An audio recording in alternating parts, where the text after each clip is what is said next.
Hello friends, how are you. आज हम पढ़ेंगे टेंस के बारे में। As you know there are three kinds of tense, present, past and future. उनके डेफिनेशंस और एंड ऑल इतना इम्पोर्टेंट नहीं है, मेन है कि हम उन्हें यूज़ कैसे करते हैं। आज हम उन्हें उनके यूजेस के बारे में सीखेंगे। सबसे पहले हम प्रेजेंट टेंस के संग जाएंगे और present tense, past tense, future tense तीनों में ही 4 सब कैटेगरी होती है।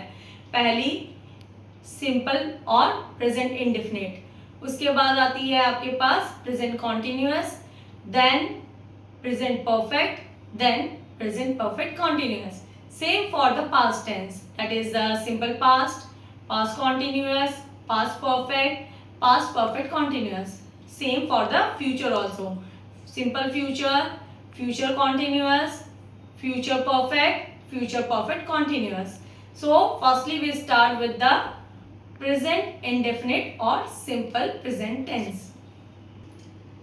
So friends, firstly we start with the present indefinite tense. Present indefinite tense क्या होता है?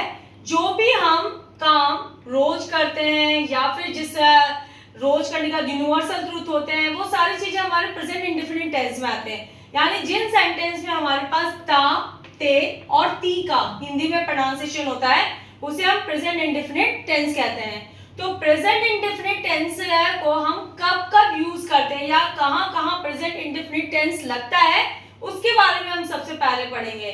सो what are the uses of present indefinite tense. सबसे पहला है habitual actions and daily routines, यानी जो भी चीजें हमारी हैबिट में होती है, जो भी काम हम हमेशा करते हैं, जो हमारा डेली रूटीन वर्क होता है, वो सब आते हैं आपके प्रेजेंट इंडेफिनिट टेंस में। मोस्ट प्रोबेबली इनमें कुछ वर्ड्स का यूजेस होता है, just like always, often, usually, everyday. Always और एवरीडे होते हैं जो डेली ही बेसिस पे काम होते हैं।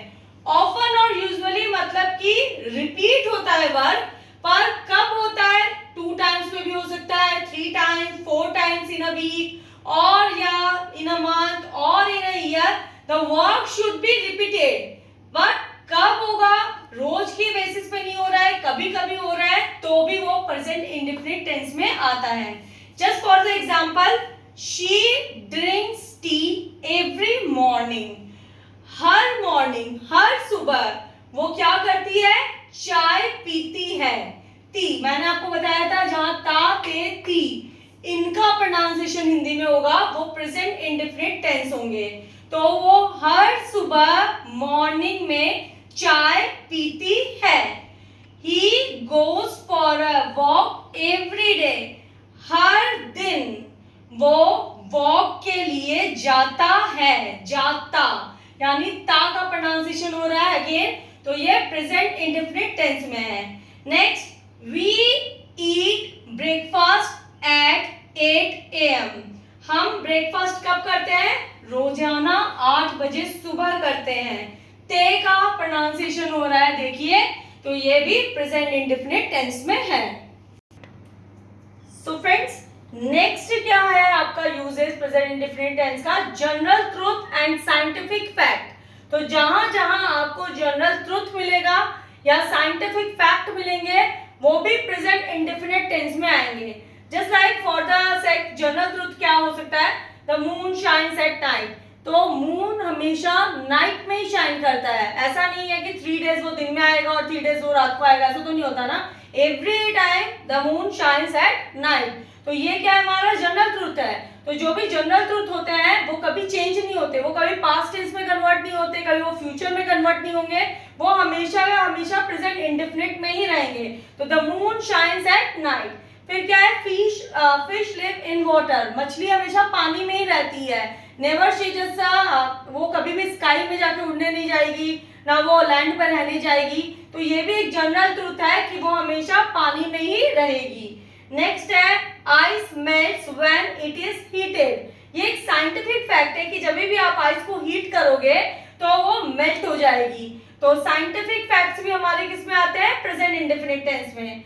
फिर है आपके पास, देखिए, light travels faster than sound. Sound और लाइट में सबसे पहले क्या होता है, लाइट फास्ट ट्रैवल करती है, साउंड बाद में पहुंचता है। किसी भी चीज की में, जैसा कि अगर आप एग्जांपल लो, जब लाइटिंग और थंडरिंग आपको दिखती है रेनी सीजन में, तो लाइटनिंग पहले होती है और साउंड में थंडरिंग बाद में आपको सुनाई देता है। तो लाइटिंग और थंडरिंग में लाइटिंग पहले और थंडरिंग बाद में। तो light travels faster than sound. It is also a scientific fact, so it is just included in present indefinite tense. So friends, I think so कि आपको आज का टॉपिक थोड़ा समझ में आया होगा और अच्छे से क्लियर हो गया होगा कि हम कहाँ कहाँ इसको यूज कर सकते हैं। इसके अलावा भी इसके बहुत सारे यूजेस हैं। ऑब्वियसली एक शॉर्ट वीडियो मैंने बनाई है, तो नेक्स्ट वीडियो में मैं इसके आगे के यूजेस आपको डिस्कस करूंगी। Thank you, have a nice day.